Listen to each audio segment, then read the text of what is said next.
나이 들수록 기운이 없고 뱃살만 늘고 자꾸 넘어질까 불안하신가요? 그 이유, 운동이 아니라 단백질일 수 있습니다. 오늘 영상 하나로 어르신 건강을 무너뜨리는 식습관의 진실 정확히 짚어드립니다.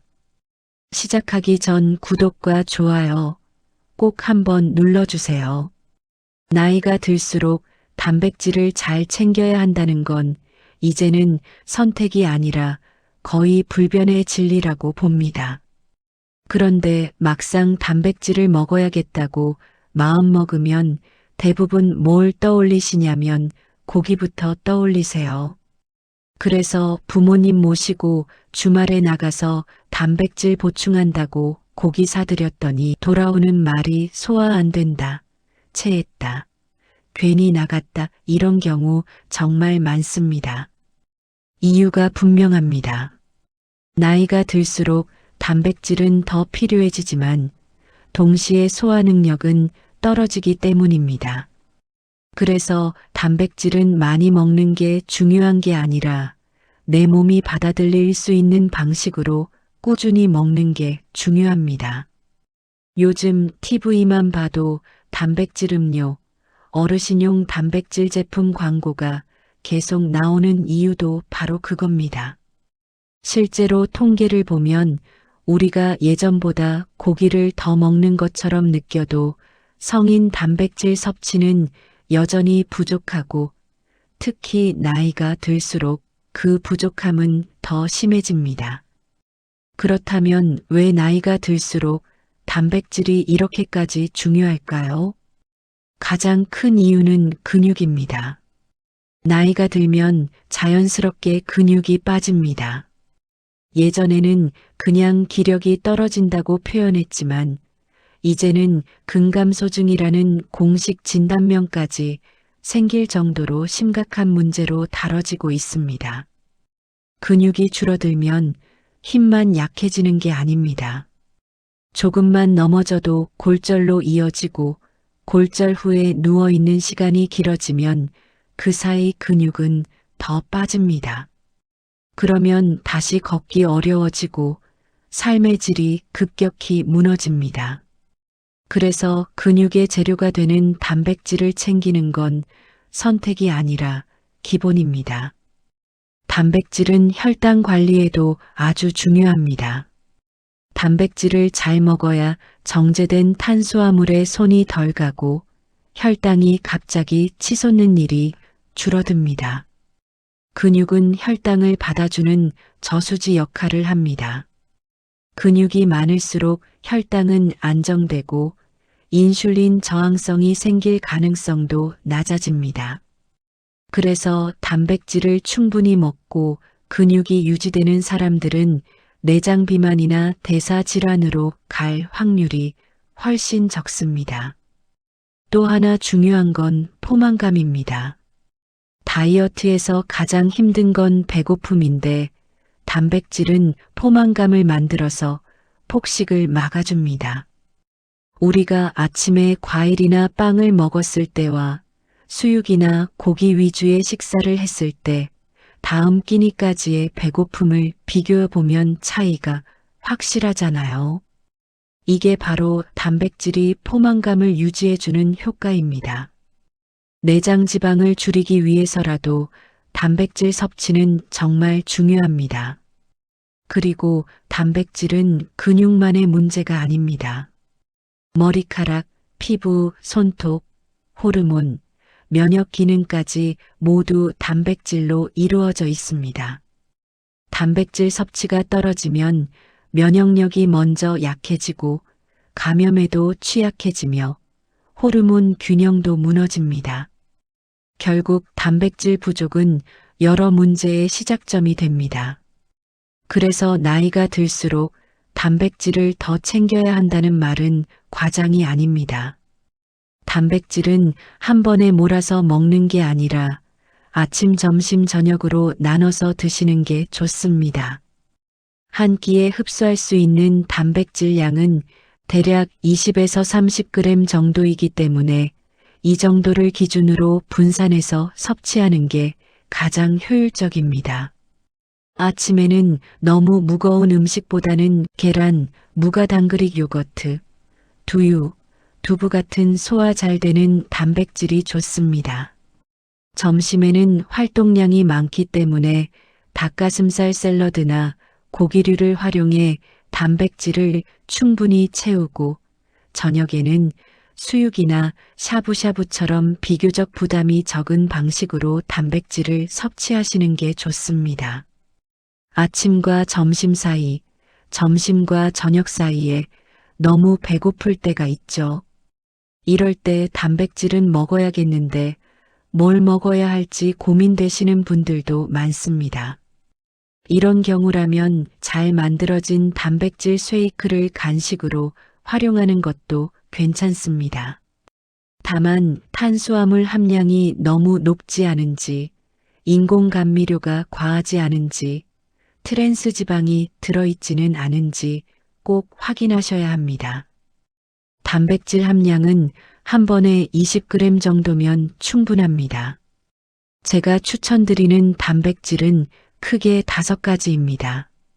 계란, 콩과 두부 같은 콩류, 무가당 그릭 요거트, 생선, 그리고 닭가슴살입니다. 이 5가지만 아침, 점심, 저녁으로 돌려가면서 드셔도 단백질 섭취는 훨씬 안정적으로 관리하실 수 있습니다. 단백질은 특별한 사람이 먹는 게 아니라 나이가 들수록 반드시 챙겨야 하는 기본 영양소라는 점 꼭 기억하셨으면 좋겠습니다. 나이가 들수록 근육이 빠지는 건 단순히 운동을 안 해서가 아닙니다. 많은 분들이 예전보다 움직임이 줄어서 그렇다라고 생각하시는데 그건 일부만 맞는 이야기예요. 진짜 이유는 몸의 시스템 자체가 바뀌기 때문입니다. 젊을 때는 단백질을 조금만 먹어도 몸이 그걸 잘 이용해서 근육을 만듭니다. 그런데 나이가 들면 같은 양의 단백질을 먹어도 근육으로 쓰이는 효율이 확 떨어집니다. 이걸 쉽게 말하면 몸이 단백질을 받아들이는 문이 점점 뻣뻣해지는 거예요. 예전엔 살짝 두드려도 문이 열렸다면 지금은 더 세게, 더 자주 두드려야 겨우 열리는 상태가 되는 겁니다. 여기에 호르몬 변화가 겹칩니다. 나이가 들면 성장 호르몬, 남성 호르몬, 여성 호르몬이 전반적으로 줄어듭니다.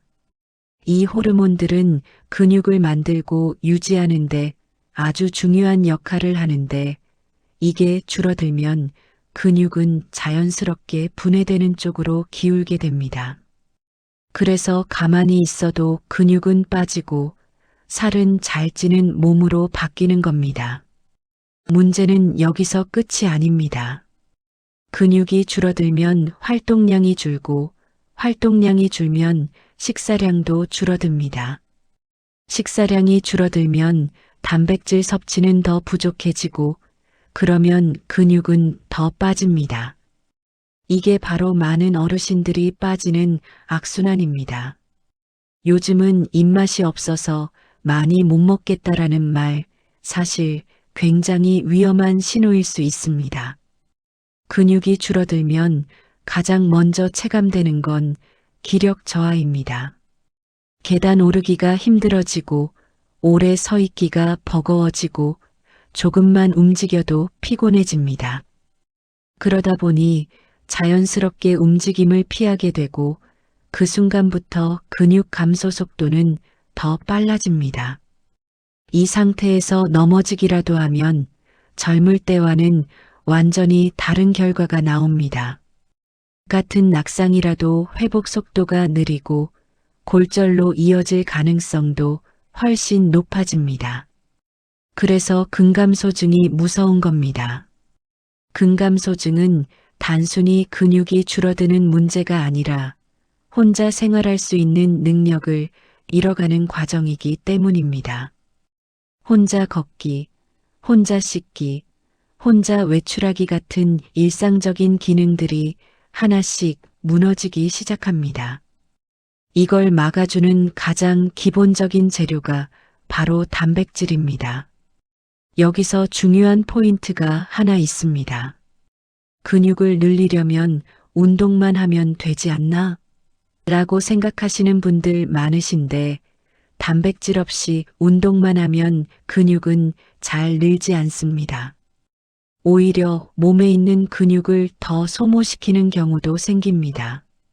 특히 나이가 들수록 운동과 단백질은 세트로 가야 합니다.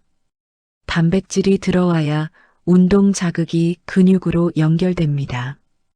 정리하면 이렇습니다. 나이가 들면 근육은 가만히 있어도 빠지기 쉬운 몸으로 바뀌고 호르몬과 대사 변화로 인해 그 속도는 더 빨라집니다. 이 흐름을 늦추고 멈추고 다시 되돌리는 가장 기본적인 출발점이 바로 단백질 섭취입니다. 다음에서는 이 단백질이 혈당과 뱃살, 내장 지방에 어떤 영향을 주는지, 왜 단백질이 다이어트와 대사 건강의 핵심인지 이어서 말씀드리겠습니다.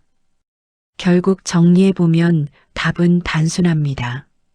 나이가 들수록 단백질은 선택이 아니라 생존을 위한 기본 영양소라는 점입니다. 젊을 때처럼 대충 먹어도 버텨지는 시기는 이미 지났고, 이제는 무엇을 얼마나 어떻게 먹느냐가 남은 삶의 질을 결정합니다. 근육은 가만히 두면 빠지고 한번 무너지기 시작하면 회복하는데 훨씬 더 많은 시간이 걸립니다. 그 근육을 지켜주는 가장 기본적인 재료가 바로 단백질입니다. 단백질이 부족하면 근육만 줄어드는 게 아니라 혈당 조절이 무너지고 뱃살과 내장 지방이 늘고 면역력과 회복력까지 함께 떨어집니다. 이 모든 변화는 아주 서서히 하지만 분명하게 우리 몸을 약하게 만듭니다. 그래서 단백질은 많이 먹느냐보다 꾸준히 나눠서 내 몸에 맞게 먹는 게 중요합니다. 한 끼에 몰아서 먹는 게 아니라 아침, 점심, 저녁에 골고루 챙기고 소화가 부담된다면 계란, 두부, 가리교거터처럼 흡수가 쉬운 단백질을 선택하면 됩니다. 고기만 고집할 필요도 없고 특별한 음식이 필요한 것도 아닙니다. 일상 속에서 계속 이어갈 수 있는 방식이 가장 좋은 방법입니다. 아침과 점심 사이, 점심과 저녁 사이에 허기가 질 때도 마찬가지입니다. 그때그때 배를 채우는 간식이 아니라 몸을 지켜주는 단백질을 선택하는 습관이 쌓이면 몸은 확실히 달라집니다. 작은 선택처럼 보이지만 그 차이는 시간이 지날수록 크게 벌어집니다. 나이가 들수록 건강은 갑자기 무너지는 게 아니라 이렇게 작은 습관의 차이로 결정됩니다. 오늘 한 끼에서 단백질을 챙겼느냐, 그냥 넘겼느냐. 이 차이가 몇 년 뒤에 걷는 힘, 넘어졌을 때의 회복력, 혼자서 생활할 수 있는 능력을 좌우합니다. 지금부터라도 늦지 않습니다. 단백질을 의식하고 챙기는 것, 이것이 노년의 건강을 지키는 가장 현실적이고 확실한 시작입니다. 오늘 영상이 마음에 와 닿으셨다면 주변 분들께 공유해 주세요. 좋아요와 구독은 다음 영상을 만드는데 큰 힘이 됩니다. 항상 건강하세요.